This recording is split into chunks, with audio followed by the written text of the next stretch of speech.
الله الرحمن الرحيم waxaan ku ambaliyanayaa maamulka iyo maareeyaha iyo qodob airportka shaqada wanaagsan qaranka u qabtaan waxa kale oo ambaliyanayaa wasaaradda caafimaadka gurmadkan ay ku jirto oo labadaba maanta halkan ka socdaan taay horreysay airportka iyo maamulkiisa waxay la tahay Soomaaliland intii ugu badiyay diyaaradaha afarta sanood kabtan diyaaradaha ahaa ilaa 737 kiciyay hadduu maamulkiisa hayo inta in ka badan laga soo yahay dadka cid kaaga aqoon maanta diyaarad lama hayo dadka ilaa 66kii wax ku duulay Fokker iyo face count iyo Boeing oo nooc walba leh oo inta airport ya aqoon lahaa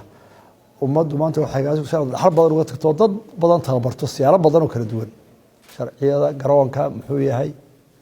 inta aad qabateen waa ku maadsantii dadaal badan oo kala wada sugayaa maanta muhiimadda ugu weyn halkan aanu jeegno waxa weeye gurmadkan caafimaadka marka hore qolada airportka waxa laga rabaa inay samayso control ama tendooyin dhisa ama hangar dhisa meel dadka lagu hayn karo la deganaan karo oo degdeg u emergency waa la rabaa dhulka waa haysaan dhaqaalaha la soo galay laakiin waa bilaabaysa halka waxa jooga taliyihii socdaalka iyo taliyihii booliska mar haddii gurmadka ciidan u bal rabaa waxa la rabaa airportka rakaabka soo degaya inta neerasi markay firtaagta wixii ay doonaysay loo fuliyo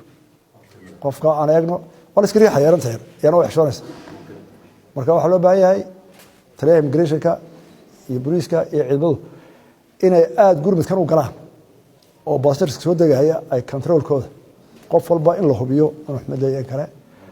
tara wixii in sarashana amarka dhaqaatiirta la fuliyo waayo waxa la isma taaban karo lama salaami karo looma dhawaan karo marka dhaqaatiirtu ma khatarta galaysa adiga waxa inay dusha ka qabataa marka ma jiro sas khalkhal ma jiro leeyahay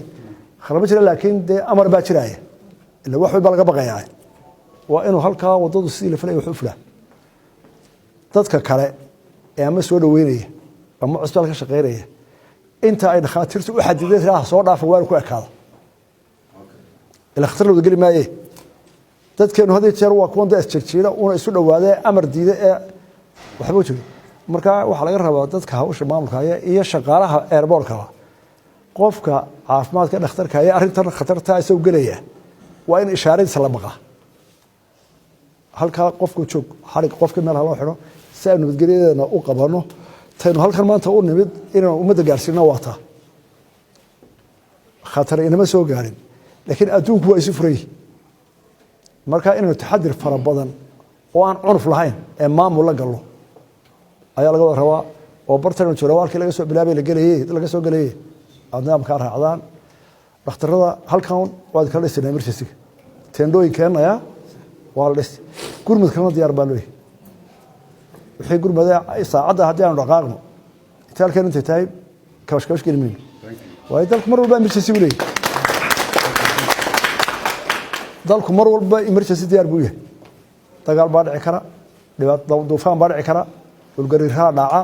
xanuunada dilaaca marka qaran waliba wuxuu leeyahay diyaar garowgiisa emergency kaana waa jira wasiirka xalay baan wada hadalay qorshahan inuu jira ogaaday isagana ka warwarina idinkana waxa laga rabaa aqoonti iyo adkaysiga dhaqaatiirta waa la idin gelaya qarankooda waa idin diyaar in meel kasta la kala hadlo ilaahayna waxaan ka baryaynaa inuu wax noo noo geliyo